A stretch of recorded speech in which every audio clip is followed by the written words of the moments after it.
Ashama kam jirtu nagaa hundi keessan bakka nagaan gara YouTube chaanal keenyaa dhuftanii namoonni haaraa taatan immoo subscribe gochuudhaan maatii keenya ta'a. Har'as walitti deebi'ee jira. Barannoon keenya kanadhaa yookaan barannoo arfaffaan paartii D The Third Law of Thermodynamics yookaan immoo seera bu'uura Thermodynamics isa sadaffaa kan jedhu ilaalla jechuu waliin.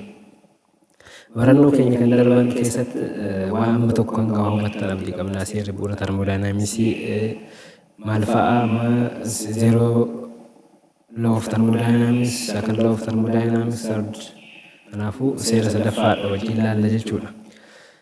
Barannoon keenya kanadhaa seera bu'uura thermodynamics sadaffaa ta'a jechuudha. Torbee darbe keessa yookaan abbaa barannoo darbe keessatti waa'ee seera bu'uura thermodynamics kan lammaffaa ilaallee jirra. Seerri bu'uura thermodynamics lammaffaan maal jedha kan jedhuuf akkasuma immoo amaloota akkamii agarsiisan yookaan immoo bu'aa maal nu buusan kan jedhu waliin ilaallee turre. Fakkeenyaaf akka seera bu'uura thermodynamics lammaffaatti anniisaan qulqullinaa fi akkasuma baay'inas akka qabu nu mirkaneessaa. Inni biraan immoo adeemsi kamiyyuu kallattii murtaa'e qofaan akka ta'u ilaallee turre.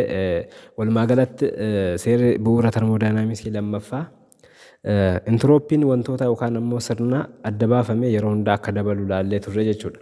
Hadda immoo kanumaan wal qabatee seera bu'uura thermodynamics kan dhumaa yookaan third law of thermodynamics kan jedhu wajjin ilaallaa jechuudha. Kanaafuu daarektumaan yookaan kallattumaan gara barannoo keenya kanadhaatti itti seennaa nu hordofaa. So our today lesson is the concept of entropy related with the third law of thermodynamics. That what we will have seen under these tutorials. Kanaafuu barannoo keenya kanadhaa yookaan seera bu'uura thermodynamics sadaffaa jalatti waa'ee seera concept of thermodynamics kan jedhu akkasuma immoo seerri bu'uura thermodynamics sadaffaan maal jedha kan jedhu wajjin ilaallaa deemnaa jechuudha. Haaluma kanaan akkuma beektan entropiin maalidha kan jedhuudhaaf yookaan immoo what is entropy kan jedhuudhaaf it's simply a measure of molecular disorder. Entropiin amaloota thermodynamics jedhan keessaa isa tokko akkasumas meeshaa yookaan ammoo tool amala safartuu wal makuu immoo walitti bu'uu molekiilota wantootaa kan nuuf safaru entropii jennaan jechuudha. Entropiin safartuu walitti makamuu molekiilota wantootaa kan nuuf safarudha jechuu dandeenya jechuudha. Kanaafuu walitti bu'iinsi yookaan ammoo jeequmsi molekiilotaa sirna adda baafame yookaan isolated system jennu keessatti yeroo adeemsa tokko keessa darbu ni dabalaa jechuudha. Akkaatuma molekiilonni yookaan ammoo sirna tokko keessatti wantoota molekiilii walitti bu'uudhaan yookaan ammoo bakka isaanii gadhiisanii iddoo irraa bakka iddoo biraatti socho'uudhaan uumaman adeemsa keessattis ni jiraata jechuudha. Ni dabalas ni jiraatanis jechuudha. Kanaafuu akkuma sirna tokko tartiiba dhabaa deemuun yookaan sirni tokko tartiiba isaa gadhiiseen tartiiba dhabaa deemuun bakka molekiilotaa tilmaamuun ni ulfaata. Akkasuma immoo entropiin isaas dabalaa deema jechuudha jenna. Kanaafuu waliin dhahamuun yookaan ammoo jeequmsi molekiilotaa sirna tokko keessa jiru dabalaa akkuma deemuun entropiin sirnichaas dabalaa deema jechuudha. Walumaa galatti entropii jechuun maal jechuudha? The molecular disorder. Walitti bu'iinsa yookaan ammoo tartiiba dhabiinsa molekiilota wantoota keessa jiruuti jechuu dandeenya jechuudha. Kanumaan wal qabate yeroo baay'ee entropiin amaloota thermodynamics keessaa isa tokko. Kanaafuu walitti makamuun yookaan ammoo jeequmsi molekiilotaa sirna tokko keessaa dabalaa akkuma deemuun entropiinis dabalaa deemaa jechuudha. So the entropy of the system increases as the molecular randomness of the system increases. Kanaafuu bakka gadhiisuu yookaan ammoo molekiilonni sirna tokko keessa yookaan wantoota tokko keessa jiran sochii uuman jechuun entropiin isaas dabalaa akka deemu agarsiisaa jechuudha. Kanumaan wal qabate akka fakkeenyaa fi wantoota yookaan ammoo pure substance kan jennu keessatti akka thermodynamics systemitti sadarkaa molekiiliin yookaan ammoo sadarkaan tartiibni dhabiinsa yookaan walitti makamuun molekiilota hamma entropiin wantoota san keessa jiru nu murteessuu danda'a jechuudha. Fakkeenyaaf yeroo baay'ee wantoota danfan yookaan ammoo baquu danda'an sadarkaan molekiiliin yookaan ammoo molekiiliin bakka gadhiisuu yookaan ammoo tartiiba dhabuun isaanii maal nutti agarsiisa? Entropii nutti agarsiisa jechuudha. So the level of molecule disorder of substance increases as it melts. Wantoota tokko yookaan baqsuun yookaan danfisuun yookaan ammoo anniisaa dabaluun ho'a dabaluun akka molecuuliin bakka isaa gadhiisee wal keessa makamu yookaan ammoo jeequmsa uumamu taasisaa jechuudha. So according to the entropy principle, entropy of a substance is lowest in the solid phase and highest in the gas phase jennaa jechuudha. Kanaafuu akkuma beekamu faalkaalee sadiitu jira: jajjaboo, dhangala'oo, gaas kan jennuuni. Yeroo hundaa entiroopiin wantoota faalkaa jajjaboo qaban keessatti gadaanaadha jechuudha. Hammi entirooppii wantoota faalkaalee jajjaboo qaban keessatti gadaanaadha jechuu dandeenya jechuudha.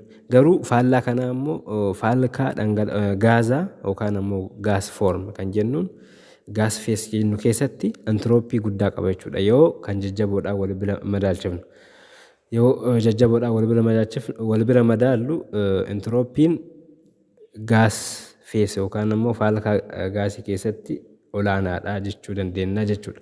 Fakkeenyaaf fiigarii kana ilaala yookaan ammoo imeejii kana akka argitanitti solid, liquid and gas. This direction is vertically is the entropy direction.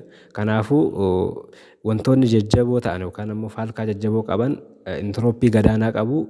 Liquid phase yookaan ammoo faalkaa dhangala'oo qaban ammoo giddu galeessaa, akkasuma ammoo gaas kan qaban ammoo entropii guddaa qabu jechuudha. So the entropy of substance depend on the amount of temperature or energy input. Adeemsa yookaan ammoo ho'ina irratti hundaa'uudhaan entropii murteessuu dandeenya jechuudha. Ho'a gadaanaa yookaan ammoo molecular movementii baay'ee kan hin qabne, fakkeenyaaf faalkaan jajjaboo kan qaban wantoonni entropii gadaanaa akka qaban nutti agarsiisaa jechuudha. Kanumaan wal qabate faalkaalee wantoota irratti hundaa'uudhaan fakkeenyaaf solid, liquid, gas as or at the solid substance less randomness of molecules yookaan ammoo iddoo gadhiifummaan yookaan tartiibni dhabiinsa molekiilotaa xiqqaadha jechuudha solidii keessatti. Kanaafuu iddoo isaanii qabatanii molekiilonni wantoota jajjaboo keessatti iddoo isaanii qabatanii jiru. Arreenjimentii yookaan ammoo haalli teessuma isaanii wal fakkaataadha yookaan yuunifoormii jennaan. Garuu adaduma baqaa deemuun ammoo ho'a dabalaa deemuun molekiilonni iddoo isaanii gadhiisaa deemu jechuudha. Walitti makamuu wal jeequmsi uumama. Kanaafuu randomness dabalaa deemaa jechuudha. Sochii tasaa yookaan sochii tasaa molekiilotaa ni uumama jechuudha.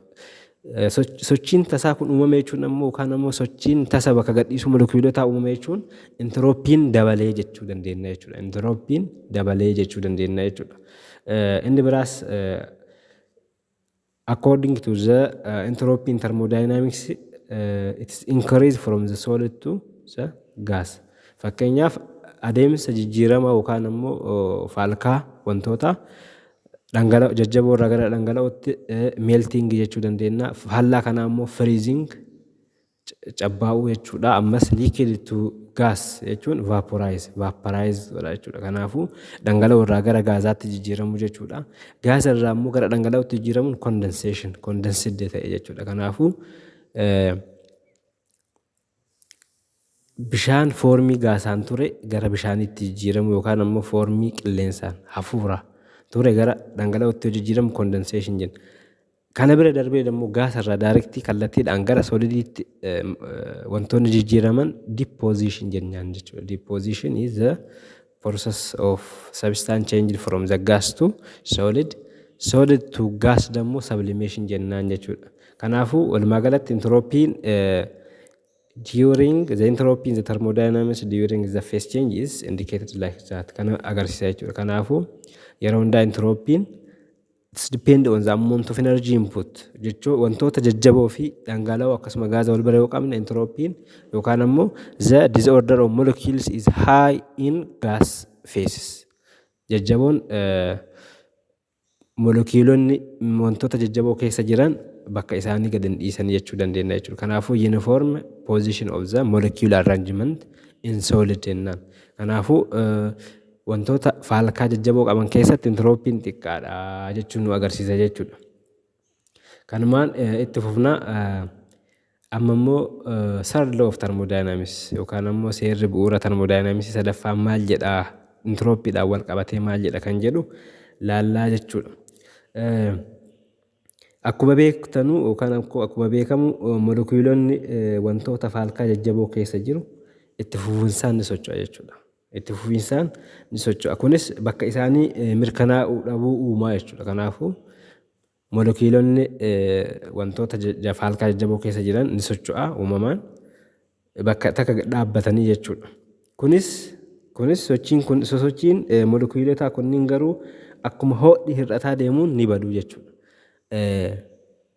Maal jennee turre intirooppiin yookaan ammoo sochiin molekiyuulota wantoota keessa jiru ho'a irratti hundaa'a jenneerra. Ho'i kun akkuma hir'ataa deemuun ammoo sochiin molekiyuulotaas hir'ataa deemaa bakka jiran turu jechuudha. Kana jechuun sochiin molekiyuulotaa absolute temperature 0 irratti ni dhaabbata jedhamee yaadama jechuudha. Temperaturaa fi ho'i kallattii proportionality direction waan qabaniif temperature absolute temperature gad dhiste yookaan ammoo gara 0tti fiddeenaan there is no heat input to the system or energy input hin jiru jechuudha. Kanaafuu temperature gara 0tti dhufaa deeme jechuun molecular disorder yookaan ammoo sochii molekiyuulotaa dhaabbataa deemaa jechuudha. Kunis haala tartiiba molekiyuulotaa yookaan ammoo molekiyuulota wantootaa fi anniisaa xiqqaan itti argamudha jechuudha. Bakki kun maal bakka bu'a? Bakka tartiiba yookaan ammoo haala tartiiba molekiyuulota wantootaa fi anniisaan xiqqaan itti argamudha jechuu dandeenya jechuudha. Kanarratti hundaa'uudhaan the entropy of a pure crystalline substance at absolute zero temperature is 0 jennaan jechuudha. Kanaafuu maal jennaarreen intirooppiin wantoota kiristaalii qulqulluu absolute temperature 0 irratti 0dha jenna jechuudha. Intirooppiin wantoota qulqulluu bakka temperature 0 ta'etti 0dha jechuudha. So himni kun maal nu agarsiisa? Kanaafuu himni kun seera bu'uura thermodynamics sadaffaa jedhamuudhaan beekamaa jenna jechuudha. So this statement is known as the third law of thermodynamics. In general, third law of thermodynamics states that seerri bu'uura thermodynamics akkam jedha? Intirooppiin wantoota kiristaalaayin ta'an qulqulluu bakka temperature absolute temperature 0 ta'etti 0dha jenna jechuudha. 0dha jenna jechuudha. Kanumaan wal qabate akka fakkeenyaatti pure crystalline substance kan jedhaman fakkeenyaaf figarii kana ilaala. Wantoonni kiristaalii qulqulluu bakka temperature 0 irratti tartiiba guutuu keessa jiru jechuudha. Kanaafuu molekiyuulonni bakka temperature hin jirretti molekiyuulonni wantoota tartiibaan yookaan ammoo bakka isaanii qabatanii jiraatu. Kana jechuun akkasuma immoo intirooppiin 0dha jechuu dandeenya jechuudha. Kanaafuu seerri kun maal jennaan? Seera thermodynamics sadaffaa jennaan jechuudha. Yeroo baay'ee seerri thermodynamics yookaan immoo third law of thermodynamics kun yeroo baay'ee chemical reactionidhaan wal qabata. Kunis xiinxallaa thermodynamics wal nyaatinsa keemikaalaa keessatti garmalee faayidaa guddaa qaba jechuudha. Kanaafuu yeroo baay'ee chemical reaction thermodynamics analyze gochuudhaaf faayidaa guddaa qaba jechuudha. Hayyee itti fufnaa. Fakkeenya tokko ilaaluu dandeenya. For example, the steam or vapors of water. Steam yookaan immoo bishaan danfee faalkaa gaazaatiin jiru ilaaluu dandeenya jechuudha. Faalkaa gaazaatiin kan jiru ilaaluu dandeenya jechuudha. Akka amma argitan kana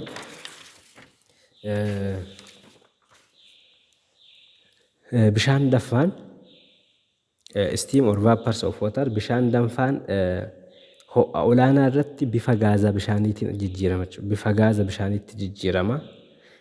Kanammoo kun immoo bifa gaazaatti jijjiirame jechuun at high temperature bakka temperature yookaan anniisaa guddaatti bishaan gara gaazaatti jijjiirama jechuudha. Yeroo jijjiiramu kanammoo molekiyuulonni steamii keessa jiran yookaan immoo bishaan bifa danfaatiin jiru kana keessa jiru akka barbaadan sosocho'u jechuudha. There is a movement of randomly movement of the molecules within the steam. Akka barbaadan sosocho'u jechuudha. Kana jechuun molekiyuulonni siistama yookaan ammoo wantoota keessa jiran akka malee sosocho'anii bakka gadhiisanii akka fedhan wal'aanii jeequmsa uuman jechuun entirooppii guddaa qabanii jechuudha. There is a disorder of molecules in the system or in a steam. Kanaafuu entirooppii olaanaa qabaa jenna. Faallaa kanaa immoo bishaan yookaan ammoo istiimii yookaan bishaan bifa gaaziitiin jiru kan ammoo gara bishaaniitti yoo deebifne yookaan ammoo tempereechara digirii seentigireedii 100 gaditti yoo ganne hir'isnu taate by extracting heat from it. Anniisaa yookaan ammoo ho'a bishaan yookaan istiimii keessa jiru baasuudhaan tempereechara isaa hir'isuu hin dandeenya. Kana jechuun molekiilonni akka barbaadan socho'uu hin danda'an jechuudha. The movement of molecules will be restricted. Kanaafuu molekiilonni bishaan danfaa yookaan istiimii keessa jiran akka socho'an ni daangeffamaa jechuudha. Kanaafuu maal ta'ee bu'aan isaa immoo entiroopiin isaa akka xiqqaatu yookaan ammoo hir'achaa dhufaa jechuudha. Fakkeenya ilaaluu dandeenya. Fakkeenyaaf wanta biradistii kana keessa bishaan danfaan hin jira bifa danfaatiin bahaadha jechuudha.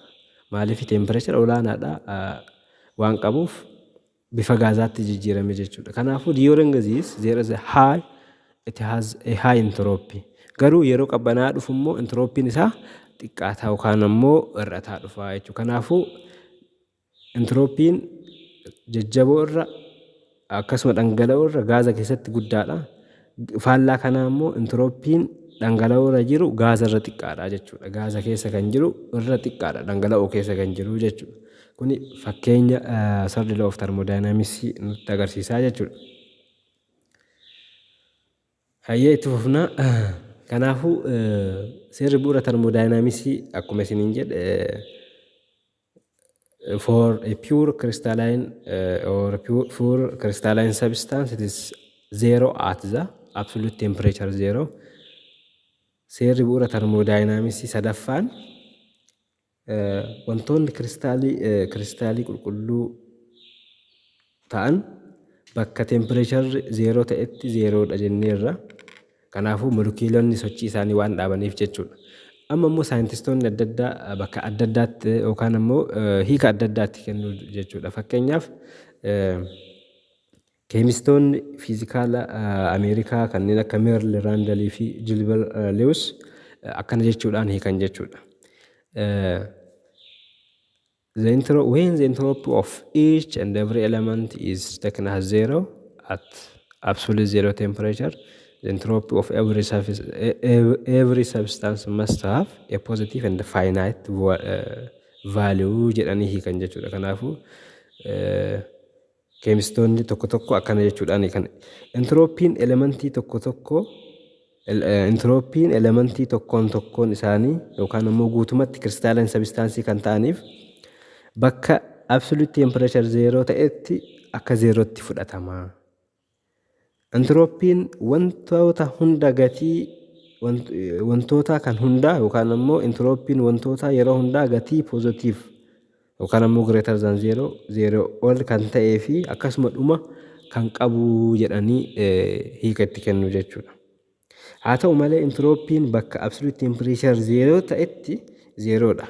Bakka absolute temperature 0 ta'etti 0 jechuun danda'a. Garuu achi booda immoo positive and finite volume gatii positive qabuu fi akkasuma immoo gatii dhuma qabu kan qabudha. Kana jechuun always entropy of the substance or pure substance is always increase kan jedhu nu mirkaneessa jechuudha.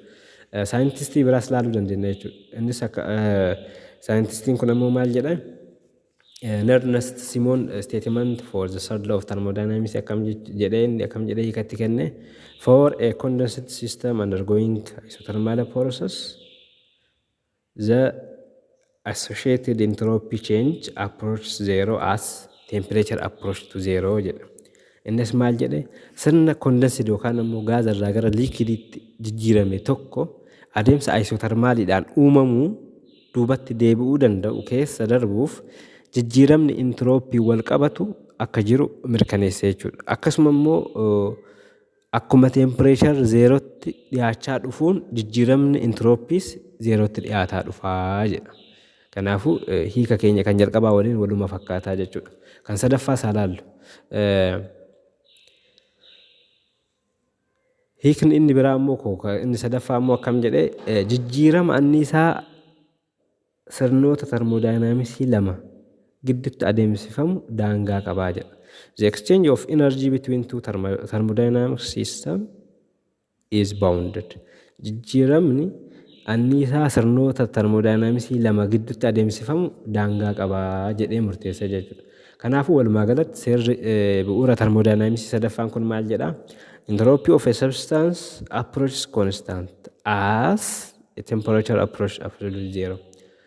Akkuma temperature wantoota zeerootti dhiyaachaa dhufuun entropy of the system sirni entropy'n sirna tokko dhaabbataa ta'aa deemaa jechuudha. Maaliif it depends on the disorder of molecule of the substance or randomness movement of the molecules. Kanaafuu temperature hir'ataa gara zeeroo dhiyaachaa deeme jechuun molekiilonni wantoota keessa jiran iddoo isaanii qabachaa dhufu jechuudha. Kanuma wal qabatee seera kanaa wal qabatee there is some limitation regarding to this third law of thermodynamics. Seera kanaa wal qabatee dammoo daangeffamni yookaan ammoo hanqinni seera kanaa waan tokko dubbachuu dandeenya jechuudha. Akkuma jalqaba isiniin jedhe seerri sadaffaa thermodynamicsii kun yeroo baay'ee wal nyaatinsa chemical reaction irratti gahee guddaa qaba. Kanuma wal qabatee molekiilota irratti waan hundaa'uuf fakkeenyaaf molekiilonni akka carbon dioxide, carbon monoxide, nitric oxide, nitrous oxide akkasuma solid chlorine and ice kan jedhaman kunniin yeroo baay'ee seera kana hordofan jechuudha. Molecule inside the substance molekiilonni substance wantoota keessa jiran wantoota wal nyaatinsaaf adeemsisuudhaaf nu barbaachisan keessa jiran yeroo baay'ee molekiilonni argaman kunniin seera kana hordofuu dhabuu danda'u jechuudha. Kanaafuu kun akka hanqina yookaan ammoo daangeffama seera kanaatti mul'atee argameera jechuudha. Mata dureen keenya kan dhumaa akkuma beekamu did you know dhaan beekamnaanus did you know eega jedhe kana beektu jechuun dhumarratti grocery yookaan immoo hiikaa jechoota wantoota hadha barannee guduunfaadhaan waan tokko akka kiitti akka qulfiitti isinii kennu waan ta'eef tan nu hordofaa. Entropy is an extensive property. There are two types of entropy properties, extensive and intensive. Among them entropy is an extensive property. Kanaafuu entropy'n amala bal'aa thermodynamicsii jechuudha. Akkasuma immoo adeemsi kallattii ta'e yookaan immoo kallattii jeequmsi yookaan immoo walitti bu'iinsi molekiilota itti dabalutti ufumaan deemaa jechuudha. Adeemsi kallattii walitti bu'iinsa yookaan immoo jeequmsa molekiilota wantoota itti dabalutti ufumaan yaa'a jechuudha. Uumamaan yaa'a jechuudha. Inni biraa immoo for non-reacting substance on mixing entropy the system always increase. Wantoota wal nyaatinsa hin qabneef entropii makaa irratti argaman sirnichi yeroo hundaa ni dabalaa jedha. Inni biraa immoo garaagarummaan yookaan immoo wal fakkeenyi energy fi entropy yeroo baay'ee energy is conserved jennaani entropy is non conserved property. Fakkeenyaaf energy conservation of energy jechuu dandeenya, energy principle jechuu dandeenya, garuu conservation of entropy principle jechuu hin dandeenyu jechuudha. Kanaaf since entropy is non conserved yookaan ammoo amaloota kunuunfamuu qabanii miti jechuudha entropy'n. Inni biraa immoo entropy of substances which is for the not pure crystalline is not zero. Entropy'n wantoota fakkeenyaaf crystalline pure crystalline qulqulluu kan hin taaneef zero ta'uu hin danda'u. Even if temperature zero ta'u yookaan immoo absolute temperature zerotti dhiyaachaa dhufu garuu entropy'n wantoota akkasii zero ta'uu hin danda'u jechuudha.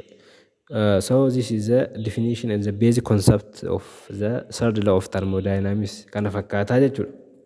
Kanumaan wal qabate akka guduunfaatti yookaan akka waliigalaatti we have seen four fundamental laws of thermodynamics. There is law of thermodynamics, second law, first law, second law and the third law. Kanumaafuu seerota arfan laallee kan ammoo hiikaan isaanii yookaan ammoo wantoonni isaan ajajan yookaan ammoo seerri isaanii maal kan jedhuudhaaf waliigalatti there is law of thermodynamics it is the equilibrium of temperature or thermal equilibrium. Temperature irratti hundaa'a jechuudha. Temperature'aaf hiika nu kenna. Akkasuma immoo amaloota thermodynamicsii jiran keessaa temperature isa tokko waan ta'eef temperature'aan wal madaalummaa wantoota kaa'aa jechuudha. Inni lammaffaa immoo first law of thermodynamics it is the energy conservation principle. Akkaataa kunuunsa anniisaa irratti hundaa'a. Anniisaan uumamus badus hin jiru. Anniisaan bifa jijjiirrata malee hin uumamus hin badus kan jedhudha. Second law of thermodynamics akkasuma akkuma kanaan dura laalle second law of thermodynamics kun kan uumame hanqina yookaan ammoo daangeffama first law hin qabu irraa kan ka'e jechuudha. Kanaafuu energy has both quality as well as quantity. Anniisaan wantoota yeroo hundaa qulqullinas baay'inas qabaa jedha. Inni biraa ammoo yeroo hundaa adeemsi kan uumamu kallattii murtaa'e qofaani ka jedha. Kallattii murtaa'e qofaan uumameedha. Kan dhumaa ammoo third law of thermodynamics akkuma amma laalle for the perfect pure crystalline structure the entropy is zero at absolute temperature is zero. Bakka temperature 0 Kelvin ta'etti entropy 0 dha jechuudha. Maaliif wantoota akka pure crystalline kan ta'an wantoota hundaaf osoo hin taane substance for all not substance for pure crystalline structure or substance we will have no entropy at absolute temperature 0 Kelvin jedha jechuudha. Kanaafuu seerri keenya arfan waliigalatti akkana jedha. Barnoonni keenya hadhaas kana fakkaataa barannoo itti aanu walitti deebinutti nagaan turaa galatoomaa ulfaadhaan hordofuun keessan aadaa godhadhaa. Warroonni maatii keenya hin taane immoo sabiskiraayib gochuudhaan maatii keenya ta'aa. Amma kilaasii itti aanu walitti deebinutti.